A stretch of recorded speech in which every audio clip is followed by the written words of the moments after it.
Not a YouTuber, just like making videos. In this video here, I'm going to talk about Kevin Samuels, Oshay Duke Jackson, and the Saint and the Sinner. Now, I shouldn't have to, I don't want to give it like a backstory on who these guys are. But Oshay Duke Jackson, he's been a YouTuber for a while. He's commented on some of my videos in the past. We have conversed, and so forth. But I guess since I started criticizing,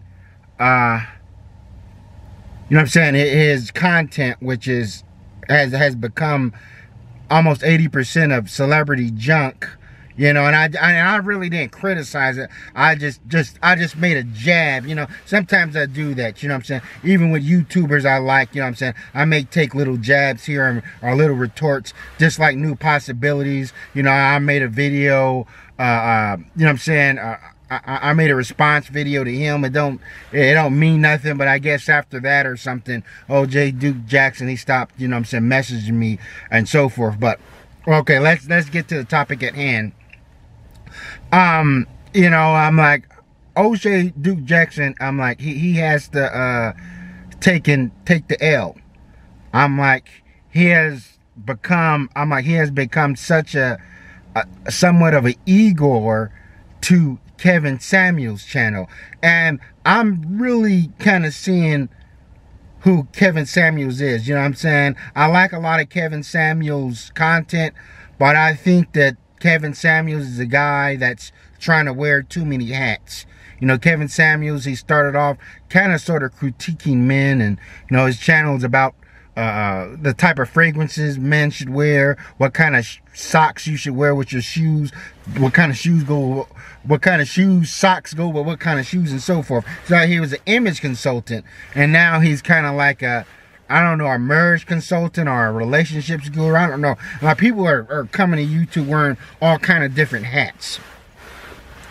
But Oshay Duke Jackson been going to bat for this guy. And supposedly another YouTuber by the name of the Saint and the Sinner, which I'm vaguely familiar with him.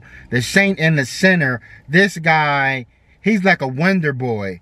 I'm like, he's like a Renaissance man. I'm like, according to him, he has run multiple companies. He graduated from prestige universities, from medical school and so forth, and got so many awards. And, I guess I'll take his word for it. And the Saint and the Sinner, he did a video sort of exposing Kevin Samuels, which he didn't dig deep into. He just went to his website and say that, there's a whole lot of, basically, a whole lot of blanks there, and that Kevin Samuels may not be the guy he says he is when he tried to dig deep and do some research on him. So, Oshay Duke Jackson,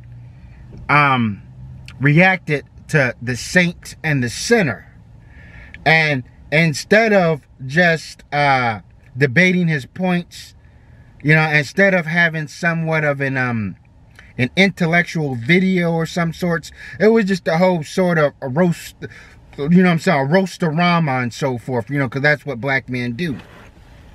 And that's the thing, since Oshay Duke Jackson is supposedly the leader or one of the chairmen of the Negro manosphere, he should conduct himself in a certain manner.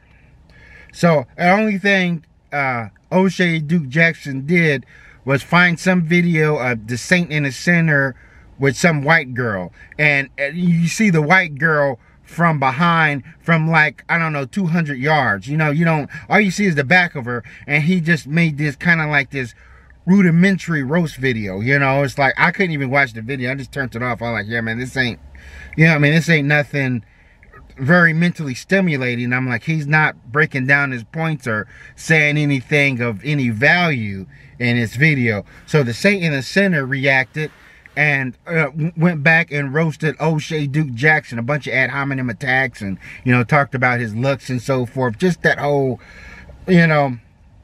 and so the Saint and the Sinner dropped documents, which, all he did was look up Google Oshay Duke Jackson's information, and I guess he got his Oshay's father's information. he got his father's information, and since Oshay and his father shared the same name and thought it was him, and I guess there's this sort of discriminating information, unfavorable information, and so forth. I don't want to go into it, to the point, you know, and people thought that, hey, this was Oshay Duke Jackson, you know, and to the point where Oshay's father had to make a video to clear things up. You know, things have gotten a little out of control and a little messy when your father, when your family members got to make videos. And this reminded me, you know what I'm saying, of back in the days when we had the roast arenas and people's wives and girlfriends had to make videos to clear things up. And Oshay's video, his response video to everything, he didn't, and like, he played the victim. You know, that's how it is. The thing is, people get on YouTube and they think they're invincible. They think they got this strong fan base and so forth. They think they're untouchable. You know, they go out there and sometimes you get wounded. You know what I mean? You take L's, you know what I'm saying? You take major hits. I'm like, it's how the game is. So Oshay just did a bunch of deflecting, you know what I'm saying? I'm like, he just, like, you know what I'm saying, like a comic book character, whatever, you know what I'm saying, with a deflective shield. He started going in talking about niggas is hating, I got a bunch of talent, you guys got struggle channels, you don't get any views and so forth, and he never takes responsibility for what he has done. I'm like, you know, sometimes you just gotta take the L. You know what I'm saying? Now, me, I know I got a struggle channel. I'm an old school YouTuber. I come from back in the days when videos wasn't so monetized, where people just enjoyed making videos just to have somebody listen to.